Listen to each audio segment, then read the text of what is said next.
Men unga avvaldan hurmat bilan qaray boshlaganman. U bizning maktabga, ya'ni kelganida sinfdagi hamma unga bee'tibor qarardi, chunki u jiddiy, qattiqqo'l va sukutsevar ustoz edi. Lekin men unga boshqacha qarardim. Uning har bir so'zi, har bir ko'z qarashi men uchun o'ziga xos ahamiyatga ega bo'lib borardi.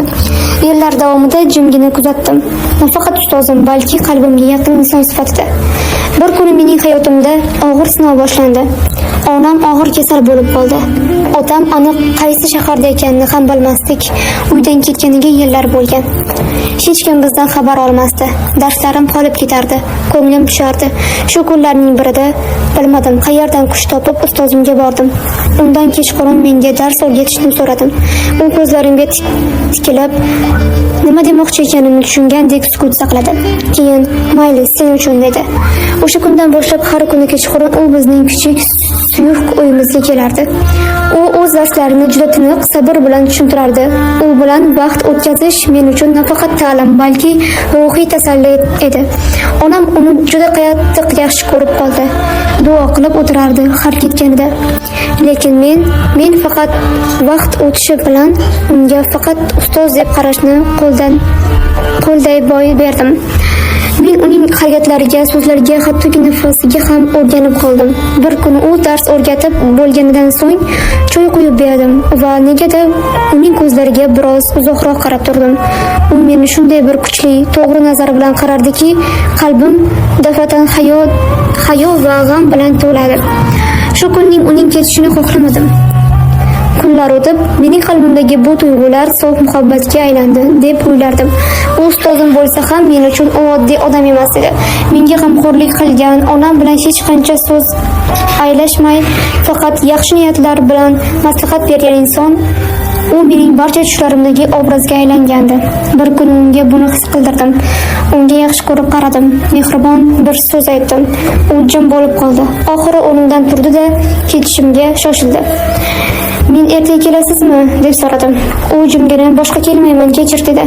Shu so'zlar yuragimni yorib yubordi. Men nima qildim? Nima demoqchi bo'ldim? U meni noto'g'ri tushundimi yoki haqiqatan men noto'g'ri yo'l tutdimmi?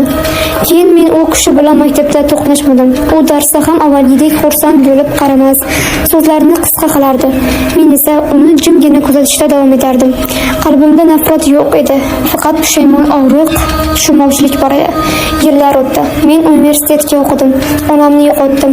Bir kuni ko'chada uni ko'rib qoldim. Men qichqirmadim, yugurmadim, faqat yonlariga bordim. U meni tanidi. Hech nima demasdan mening ko'zlarimga tikildi. Men bo'lsa nihoyat tinch ovozda, "Ustoz, o'sha payt uchun minnatdorman. O'sha kechalar menga faqat dars emas, hayot saboqlarini bergan ekansiz. Sizga xomxayollik qildim, kechiring." U o'zining odatiy ko'zlari bilan meni to'g'ri qaradi. Men ham kechir qizim. Sen menga o'sha paytda og'riq qilgansan, lekin endi ko'rib turibmanki, sen saboq olgansan. Bu men uchun kifoya. Men boshimni egdim, chunki bu gap yurakka uriladigan haqiqat edi. Men u insonni yaxshi ko'rganman, lekin u inson menga o'rnak bo'lgan. Qalbimni chiroyli o'ylardan himoya qilishni, o'zimni qadrlashni o'rgatgan. Bugun ham men uni unutmadim. U ustozim emas, qalbimdagi nur, to'g'rilik, soflik, o'z yo'lidan qaytmaydigan ayollik g'ururimning timsoli bo'lib qoldi. Yillar o'tdi. Uni oxirgi marta ko'rganimga ancha bo'ldi. Uni ko'rgan kunimda yuragimda hozir ham aniq his etiladigan og'riq bilan zavq aralash hislar uyg'ongan edi.